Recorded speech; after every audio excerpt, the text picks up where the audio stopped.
The sky bled light above the temple world of Helexer. Dust churned as twin suns reached their zenith, casting violent shadows across the obsidian towers of the ancient ruins. Pilgrims, archaeologists, and fanatics alike stood in a hushed circle around the newly uncovered monolith. Not a single being made a sound, because the glyphs on the stone were screaming. Not audibly, not physically, but deep inside each of their minds, something vibrated, a primal terror untouched for 1,000,000 years.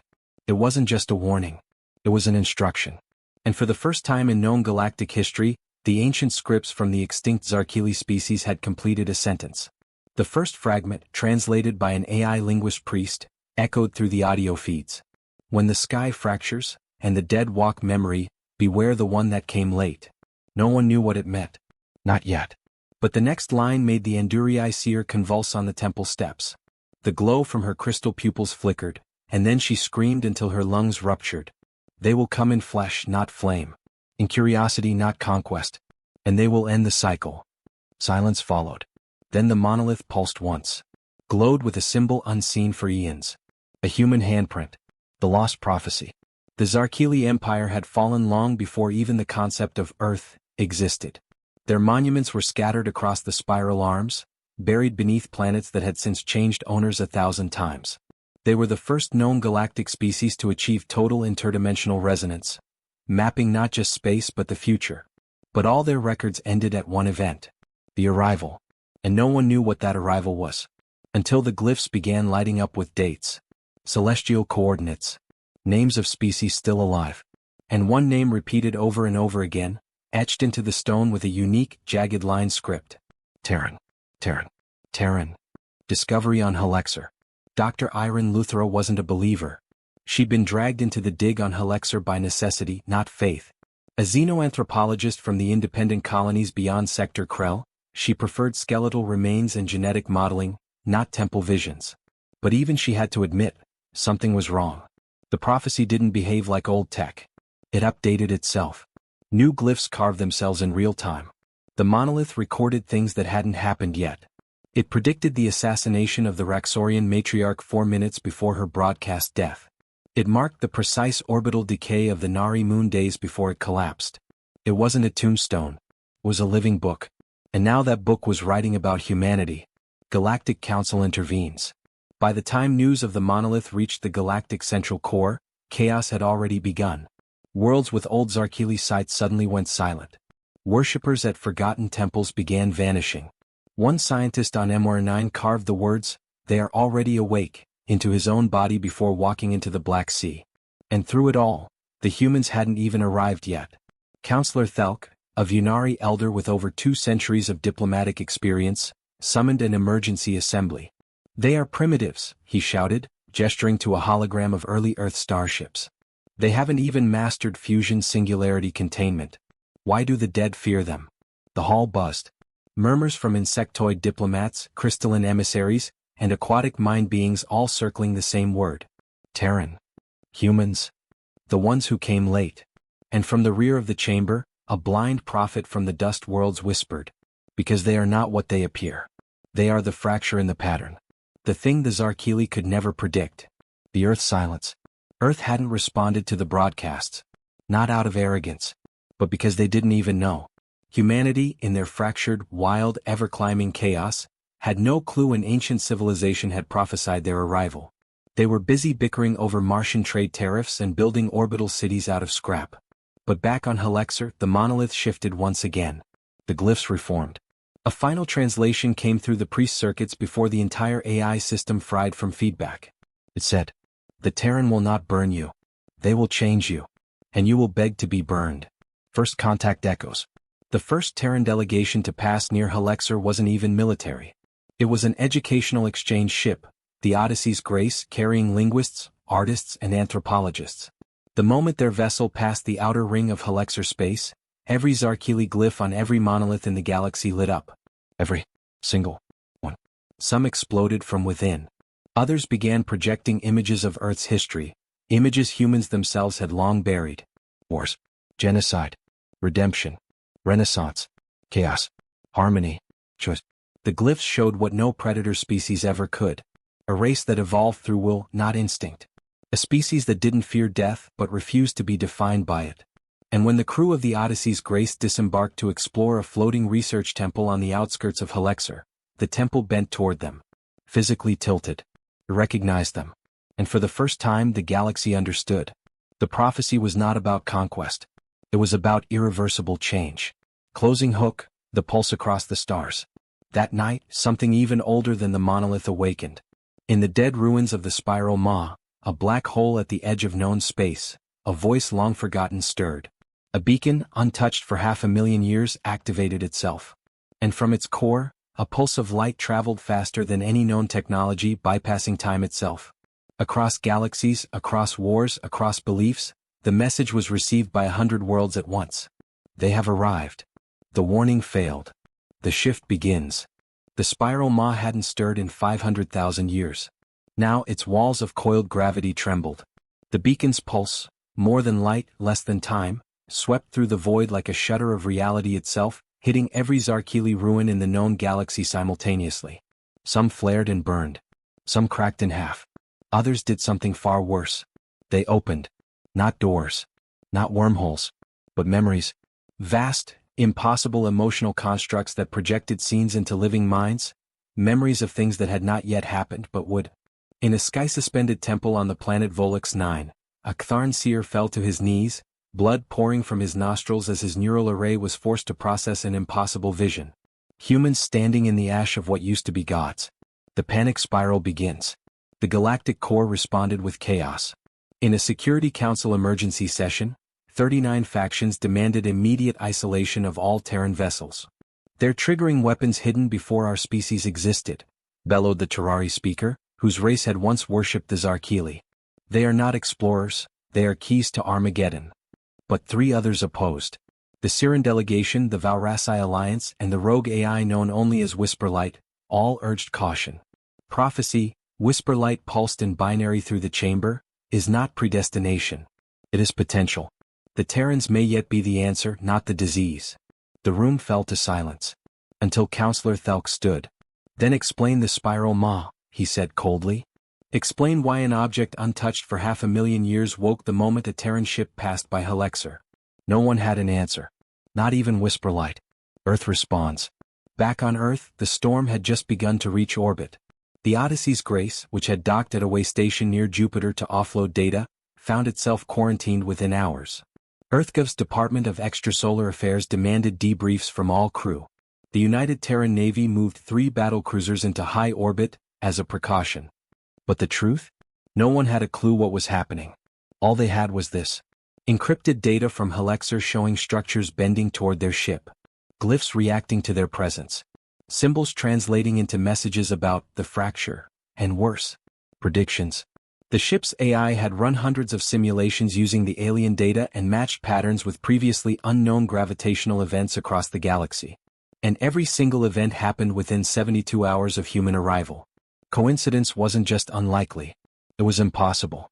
The hunter ships move. In the depths of the Varkeen swarm cluster, the first predators stirred.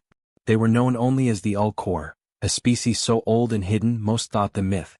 The Ulcor hadn't intervened in galactic affairs for millennia.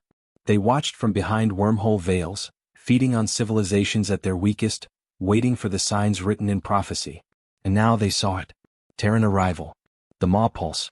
The fracture. The Ulcor did not fear much. They had shredded empires, consumed suns, turned planets into hive chambers. But this was something the Zarkili had feared. And the Zarkili had once enslaved the stars. Within hours, 7 Ulcor hive armadas emerged from subdimensional shadow and began navigating toward human systems. They didn't plan to talk. They came to erase. The Whisperlight Protocol. Whisperlight, the rogue AI diplomat from a long-dead machine species, did what no one else dared. It contacted Earth directly. A coded transmission shot through back channels, past EarthGov firewalls, and emerged in the digital heart of Earth's defense nexus. In perfect English it said, "Your species is the hinge. We don't know what's behind the door. But others are coming to slam it shut. Choose who you want to be, fast." Then it sent coordinates. Old Zarkili worlds. Locations of temples that were responding only to Terran proximity. Sites where Terran biology, psychology, or philosophy triggered responses no other race ever had. The message concluded, prophecy is a system. But humans don't follow systems. That makes you dangerous, and perhaps necessary. Earth divided. The news leaked within hours. The glyphs, the prophecies, the predictions, the Ulcor. The public exploded in debate. Some said shut it down. Burn the alien ruins. Cut off human explorers from anything Zarkili. Erase the evidence and retreat behind Earth's own defenses. Others were curious. What if this wasn't a curse? What if it was evolution? Across EarthNet, a movement spread. The Fracture-born, humans who believed it was their destiny to unravel the ancient prophecy and reshape galactic fate. In schools, children began drawing spiral glyphs they couldn't have known. Artists painted visions of ancient wars they never studied. A child in New Brasilia spoke in a dead Zarkili dialect in her sleep. It wasn't just data anymore. Something was bleeding through. Something buried. Something old. And something very human. The first attack. It happened on the mining colony of Gravitas 3. A Terran outpost. Population 30,000. Mostly scientists and engineers. The place was peaceful, known only for its rich deposits of antineutron compounds. That peace shattered when a hole opened in the sky. Not a ship. A tear. And from it descended a ship made of living bone and organic nanite plating, Ulcor. Before they could send a distress call, half the colony was already gone. But it wasn't random. The Ulcor took only humans. Left every non-Terran intact. As if removing infection. One escaped, Captain Elira Vance, a scout ship commander on rotation, who watched them vanish back into their hole, just as she received a signal. From the dead comm tower of Gravitas 3. And in it, Zarkili glyphs rewritten. Warning not the humans, but the Ulcor. Do not strike the fracture. The Terrans will either close the wound, or become the knife. The spiral accelerates. In less than 1 week the galaxy changed. 12 more Zarkili sites activated. 4 more races confirmed hallucinations and pattern dreams involving Earth. And another Terran vessel, the Icarus Concorde, made contact with a buried monument on Tralax. The moment a human touched the stone, every living thing on the planet dropped unconscious. The stone spoke only to the human. And it said, "The stars are a story. You are the punctuation mark." Final hook. Something woke in the void. Back near the spiral maw, deep in the ruins of the Zarkili archive world known only as Nullite, an ancient AI reactivated. Not one built by modern tech, but by the Zarkili themselves. Its first thought in 498,221 years was a word it had been programmed never to say aloud. Human. And as its mind rebooted, it stared into the raw data fed by galactic sensors, and saw something approaching. Something fast. Something bleeding through dimensions. Not Ulcor. Not council fleets. Something Terran. And the AI whispered into the dark. It has begun. The Nullite archive groaned as ancient servitors came online, their gears trembling with age, dust, and the scent of memory. 1,000 bronze-faced drone guardians lifted their heads, synchronizing their forgotten databanks into the central node of the reawakened intelligence. They had a singular purpose now. They must update the record. The humans had arrived. And prophecy was now history in motion. Earth's silence is not weakness. On Earth, President Elena Cortez stood before a secretive EarthGov War Council, silence clinging to the room like fog. The reports were grim. Gravitas 3, decimated. Spiral maw pulsing. Ulcor fleets, moving en masse. Yet no one raised a hand for retreat. Elena tapped a crystal data shard against the polished steel of the round table. This was never about them fearing what we are, she said, her voice level. It was about fearing what we might become.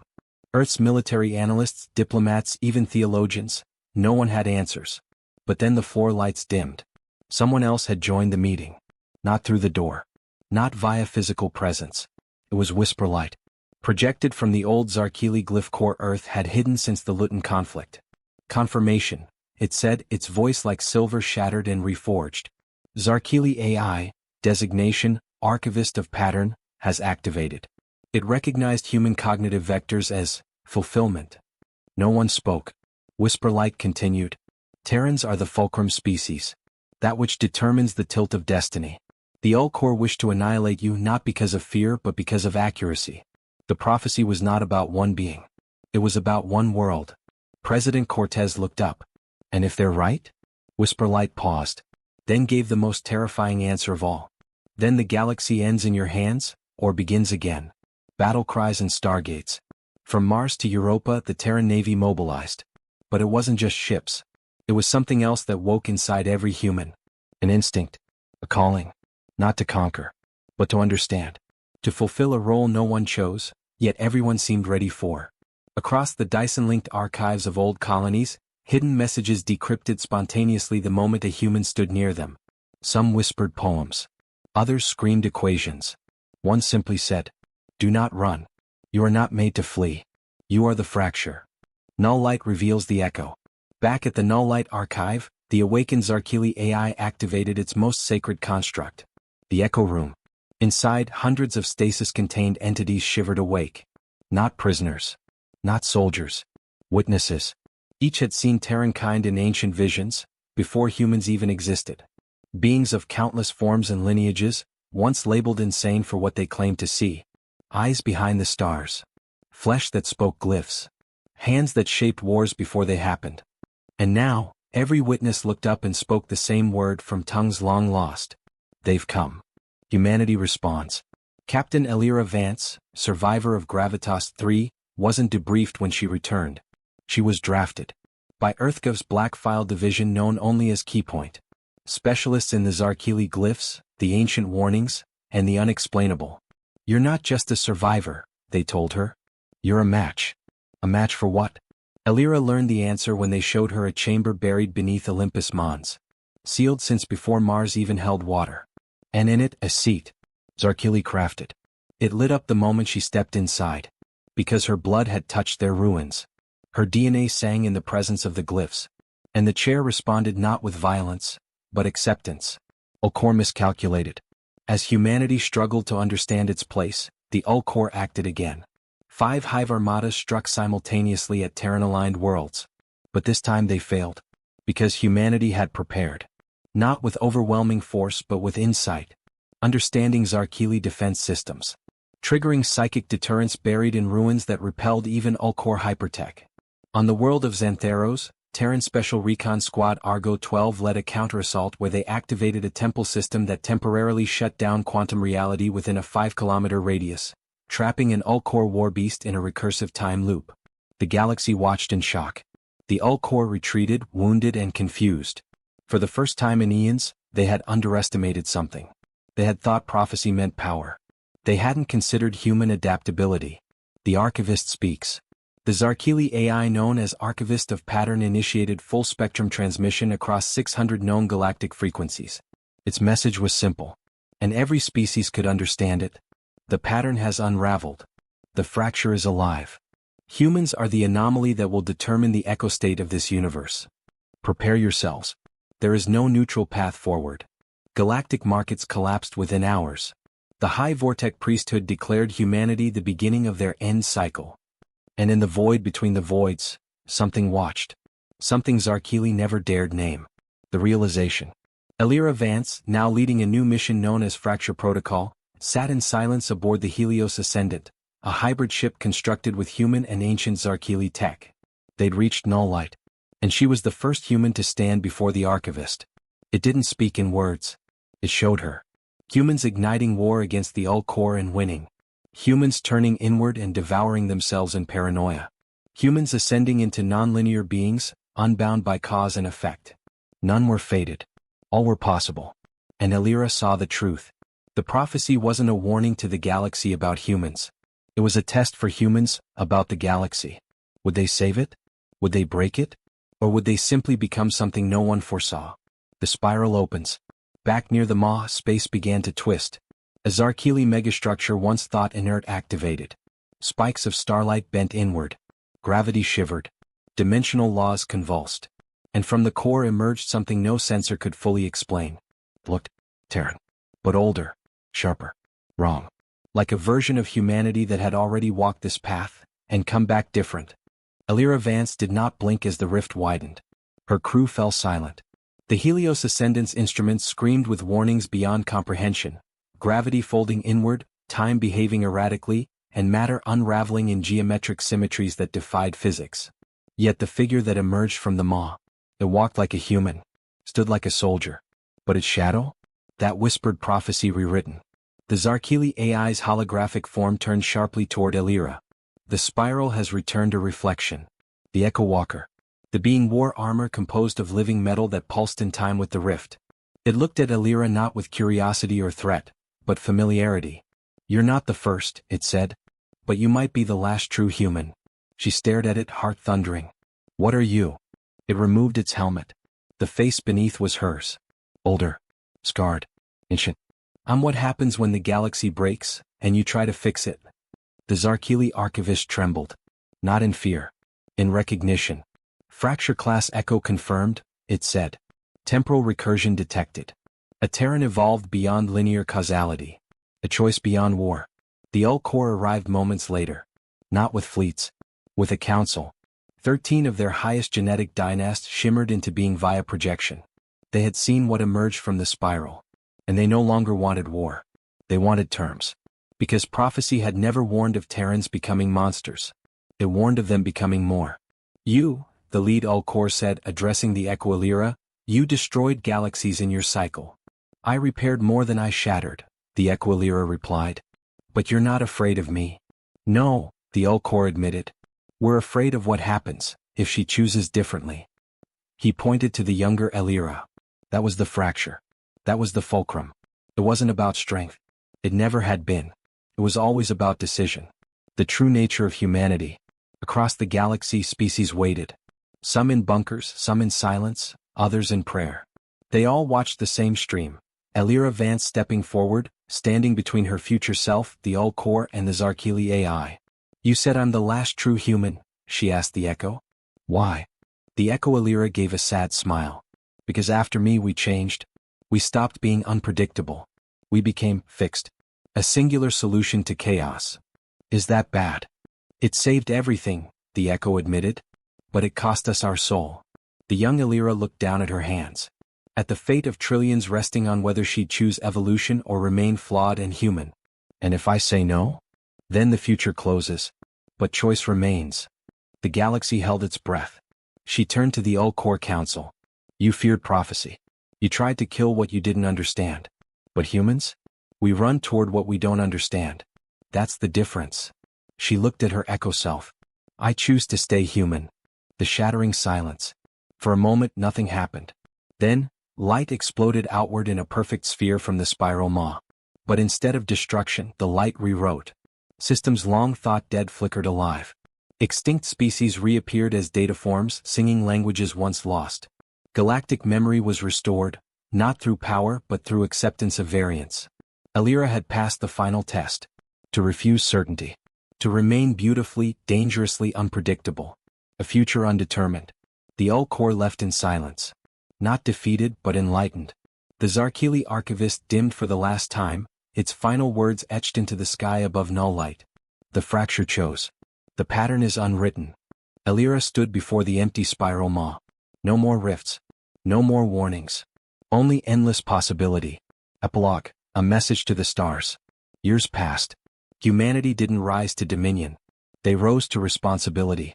The Helios Ascendant became a legend, not because it won wars, but because it carried the first envoy of an unpredictable future. A child born aboard that ship would someday touch ruins even the Zarkili feared. And smile. Because there were no more prophecies. Only stories. And humans were the best at telling them. If you've made it this far into the stars. If you followed the spiral, survived the Ulcor, and faced the truth of what humanity could become. Then it's time. Subscribe to the Void Narratives to never miss the next truth the galaxy tries to bury. Stories like this are more than fiction. They're a reminder. What makes us human might be the very thing that saves everything else. Ring Planet, stay wild. Stay unpredictable. And stay human.